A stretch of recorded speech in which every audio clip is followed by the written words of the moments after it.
Hello and welcome to Luna's Literary Corner. On this channel, I talk about books, grammar, and other literary avenues.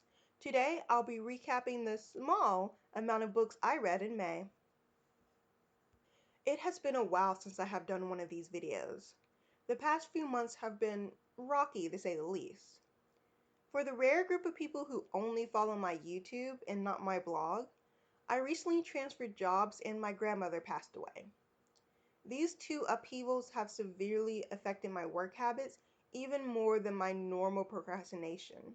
Because of this, I have worked on a schedule I hope to maintain this summer. This should help me stay active on both my YouTube channel and on my blog. So here's kind of what you can look forward to during this upcoming time. My scheduling began with a blog post of book recaps from the previous 2 months. So there are two separate blog posts on my blog dealing with what books I have read. In March, I read 5 books, with most of them being audiobooks, specifically nonfiction. I tend to do a little bit better with audiobooks if they're nonfiction. In April, I read 4 books.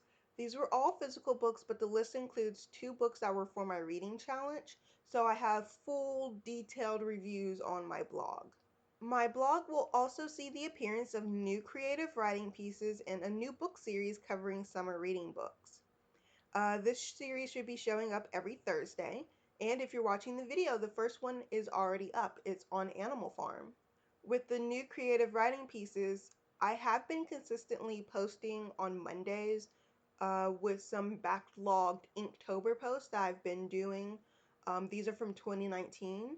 So I'm hoping that I can actually sit down and write something new instead of just digging through my files of, oh, I've written this before. This is easy to put up on my blog.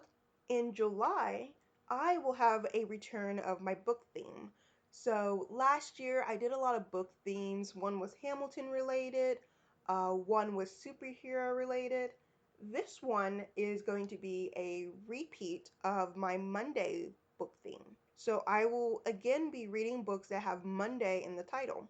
It's because July is my birth month and I like finding books that have my name in the title. And I have a lot of them that I'm excited to read. One is a graphic novel, one is a juvenile series, and a couple of adult fiction / mysteries. I will also be doing a get to know me tag throughout the entire month on my social media. So make sure to follow me on Instagram, Twitter, and Facebook to learn just a little bit more about me. Finally, on the YouTube side of this summer schedule, I have planned for 2 book recaps, which the first one you're listening to now, a book trailer, and a poetry reading video. I will hopefully keep to these plans with my new detailed schedule. I've been working through it and I've found a system that works for me, and I just really need to stay ahead because if I skip one day of working on anything for any of these platforms, the rest just kind of fall apart. With that housekeeping out of the way, let's jump to the list.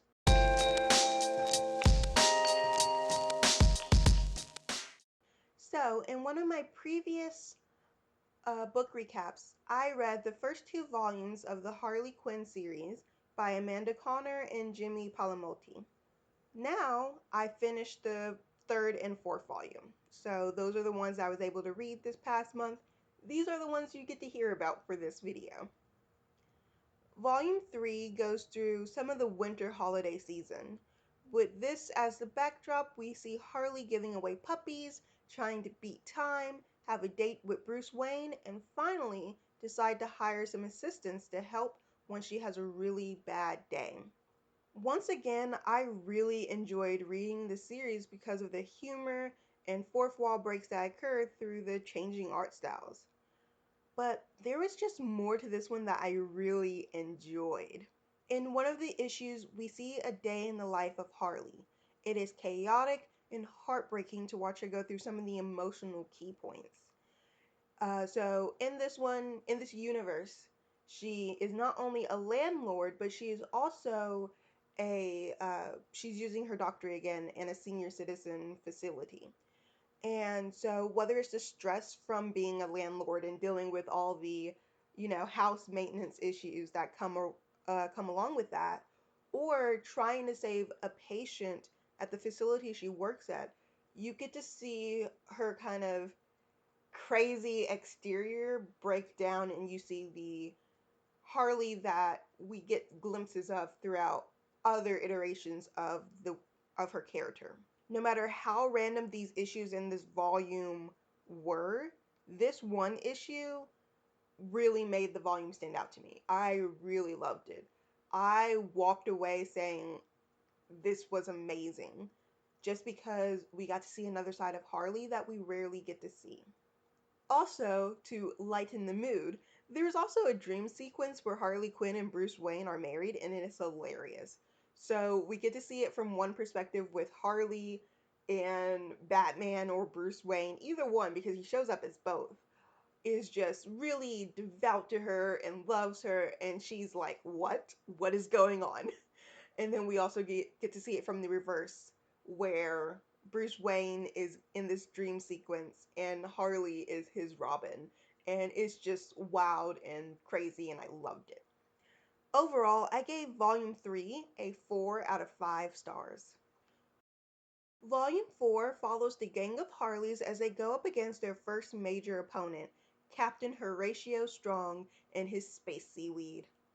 In between fights, Harley also has to work on freeing the new man in her life, as well as handling a death in her family. As a continuation of the previous volume that I just really loved, this one was kind of a weak follow up. While it was cool to see the gang of Harleys fight against a Popeye knockoff, the story didn't really focus on them as much, and that was a disappointment. Once again, I loved seeing some of the different artistic styles of the artists brought on to work on some of the different sections. Actually, in the last issue of this volume, there is a bounty hunter scene, and that one was actually put into a greatest collection of Harley Quinn, and that's one that I actually read before, and so I've actually come across that issue, and the art style changes when she goes to Hollywood and tries to solve the crime of what's going on was really cool. And yeah, so art style is always a big plus for me when I read these comic series. While the stories may not be the best in my opinion, the art styles always kind of pull me in and wonder, I wonder what direction this is going to go in. Overall, I give Volume 4 a 3 out of 5 stars. Okay, everyone, I hope you enjoyed the video. Like I said, this recap video is mostly an update video with the actual book reviews being short. I'm in the middle of reading more books than I showed off this month. I just need to finish them. I'm hoping that later this month I'll get a book trailer out as I really enjoy creating those, and next month will be poetry. Again, I'm always interested in learning more about other people's thoughts on books and authors, so if you have read any of the books that I read in May or have any recommendations, leave your thoughts in the comment section below. Bye and have a wonderful day.